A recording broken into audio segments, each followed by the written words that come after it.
Welcome back, capital F football fans, to the O&O Sports YouTube channel. Today we are looking back at an underrated week 3 of the 2024 college football season. I saw fans very low on the matchups this week, but they delivered in a big way. And as always, if you enjoy, be sure to like and subscribe. And without further ado, let's jump right into our predictions. If you have not heard, we are potentially giving away $100 to one of our subscribers. If you want a chance at winning, be sure to follow us on social media. The links to those will be in the description, but that is only if we do not correctly predict over 75% of the college football games correct this year. Our picks from this week will be flashing up on your screen, and we are pretty happy with how it went. We got a few key ones wrong, but ended up predicting 54 of the 63 total games correctly this week. That brings us to 175 of 214 correct predictions on the year for a winning percentage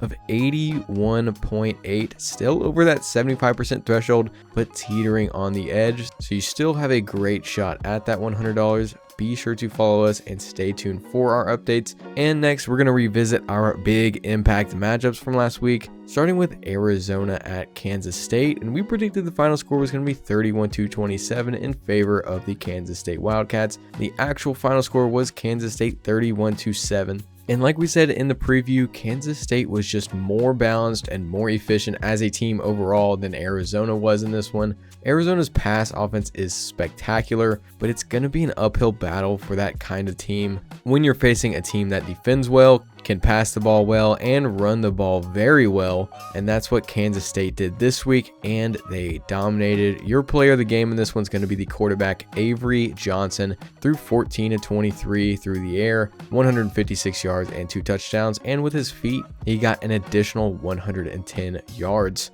And next was Memphis at Florida State. Our prediction was Memphis 24-21, and the Tigers did indeed pull it off with a score of 20-12.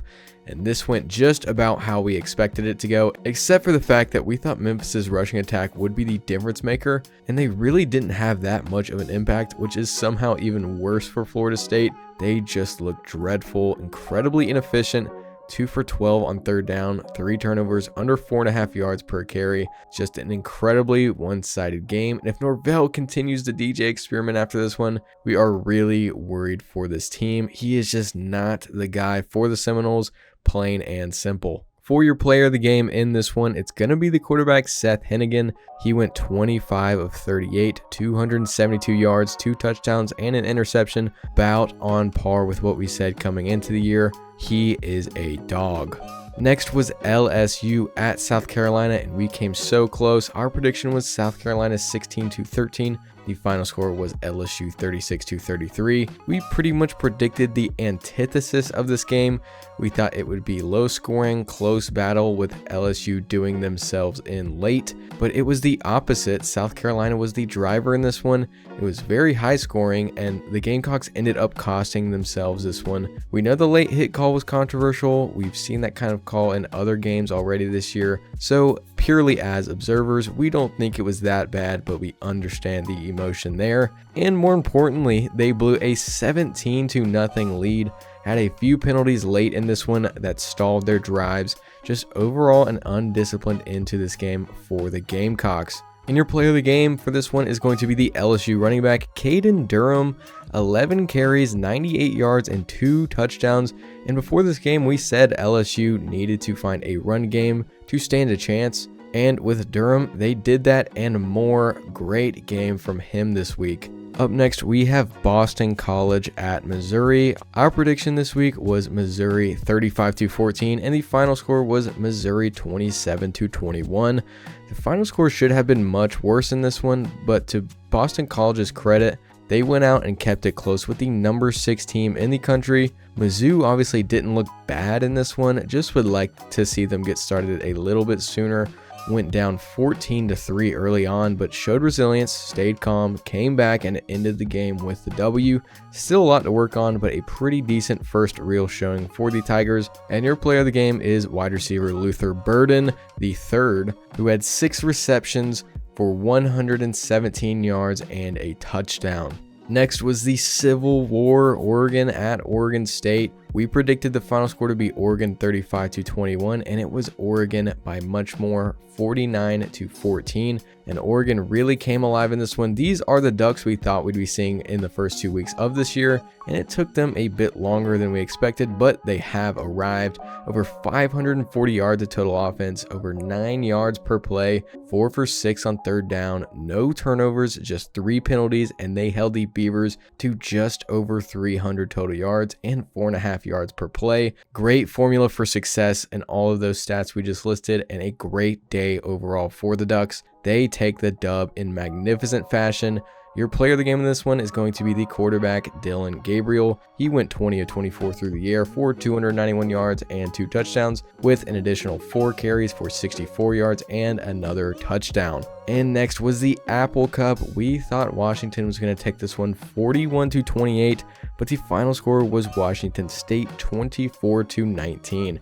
And we also feel like we got this one spot on. State gave up 300 yards through the air. Will Rogers and the Washington offense put together a pretty solid game when they weren't shooting themselves in the foot. They had 16 penalties for over 135 yards, weren't great on third down, just couldn't get out of their own way in this one, but give credit to Wazoo. They were able to take advantage of that. They were fairly effective on the ground and through the air, and your player of the game, John Mateer, played very well, over 300 total yards of offense and 3 touchdowns for him.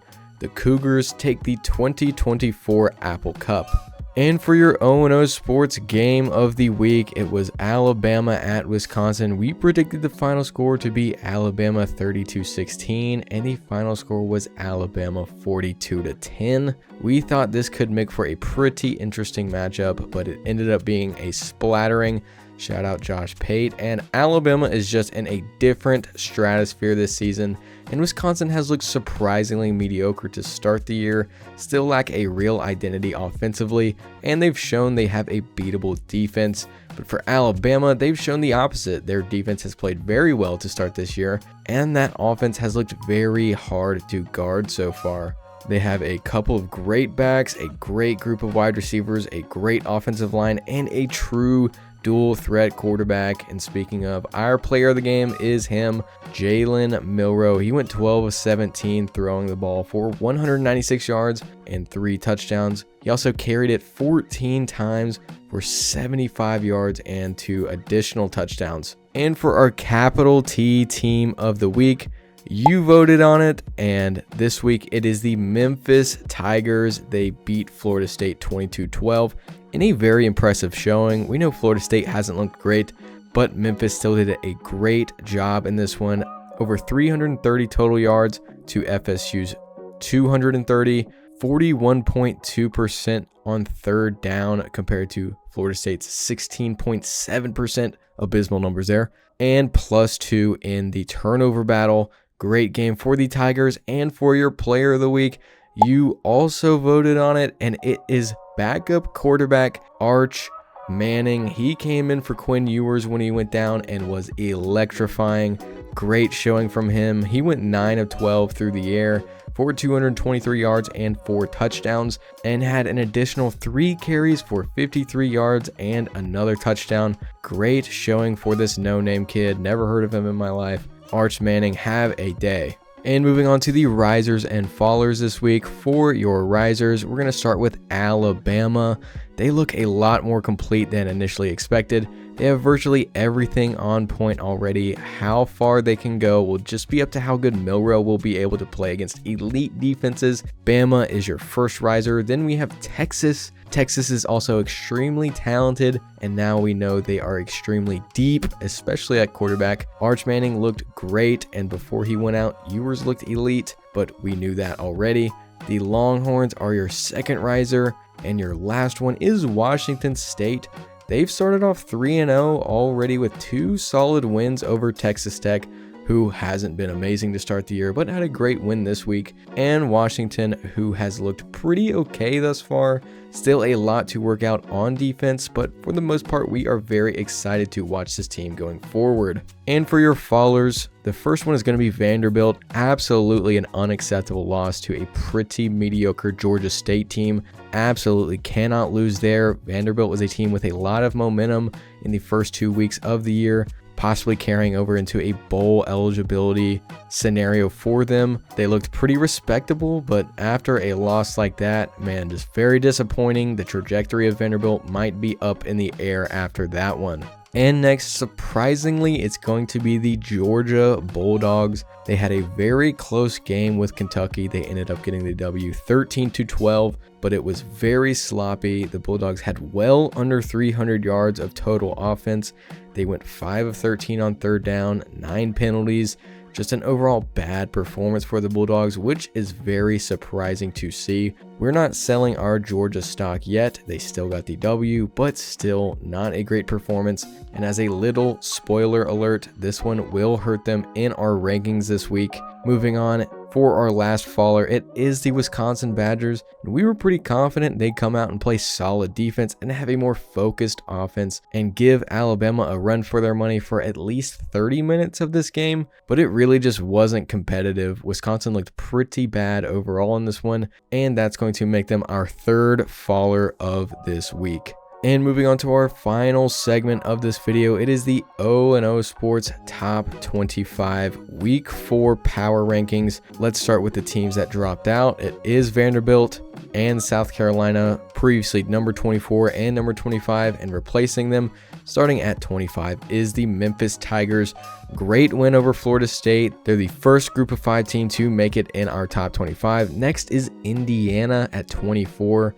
They've looked great out of the gate. They've outscored their first 3 opponents 150-23. We love to see it for Curt Cignetti and the Hoosiers, and they're debuting at 24 in our poll. At 23, we have UCF. Great 21-point comeback win against TCU. We don't have them moving up or down, but still a solid performance. At 22, the Syracuse Orange did not play this week, so no movement there, obviously. Nebraska at 21, solid win over the FCS team, Northern Iowa. Their next test should be a good measurement for how good this team is going to be. For now, we have them sitting still. And for the next 5, at 20, we have Michigan dropping down 2 spots. We know they won this week, but it was in very concerning fashion. As I'm making this video, Davis Warren has been benched. Bad performance for him, and honestly for the team as a whole. They'll move down 2 spots this week. Next, we have Notre Dame, who admittedly had a great bounce back win over Purdue, but they'll stay still this week because at number 18, we have Kansas State jumping them. They had an impressive victory over a pretty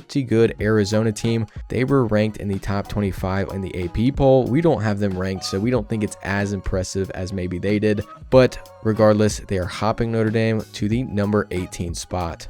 And for 17 and 16, we have Iowa State and LSU standing still. The Cyclones did not play, and while LSU did have what would be a top 25 win if the world went by our polls, we're not quite there yet, so a sloppy W against an unranked team won't give them a bump this week. At 15 and 14, we also have no movement. Clemson didn't play. Oklahoma State got the win over Tulsa, but they'll also sit still. But at number 13, we have Utah also dropping 2 spots. They looked pretty vulnerable defensively against a very bad Utah State team. Not a great sign, but Cam Rising was out for this game. Still a bit concerning for that defense, and we'll be monitoring them closely going forward. Jumping over them, we have Oklahoma at 12. They had a great win over a pretty solid Tulane team. They'll move up 1 spot, and so will the USC Trojans. They're at 11, even though they did not play this week. At 10 and 9, we also have no movement. Penn State didn't play, and Oregon had a solid win, but kind of a boring week in our polls overall. But this is where it starts to heat up. We have Missouri and Miami flipping. Missouri will go to 8. Like we said, still a good team, but we think Miami has been better so far. They move up to 7. Alabama stays put at 6. which is tough because they did play a great game. But above them in the top 5, we have Ole Miss dropping a spot. It feels a bit undeserved to drop them down. They've been amazing so far, but the team above them has played better competition, and they've also played very, very well, especially yesterday. It's Tennessee at number 4. They dropped a straight up nuke on Kent State, beat them 71-0. A great day for the Volunteers, and after them, we have Georgia dropping down 2 spots. We talked about their performance earlier, not great, but we still have faith they'll be able to bounce back in a big way in the following weeks. So we're not bailing on them like we said, but they're at 3 this week, and after them, we have Texas moving up to number 2. They've looked elite all around so far. They'll move up 1 spot, and so will the Ohio State Buckeyes. They also didn't play this week, and they also haven't played great competition, but they've similarly looked very elite all around so far, and that is why we have the Buckeyes as your new number 1 team. And that's going to wrap it up for this video. If you liked it, be sure to like and subscribe, and we will see you later this week for our Week 4 preview. As always, thank you for watching, and we'll see you there.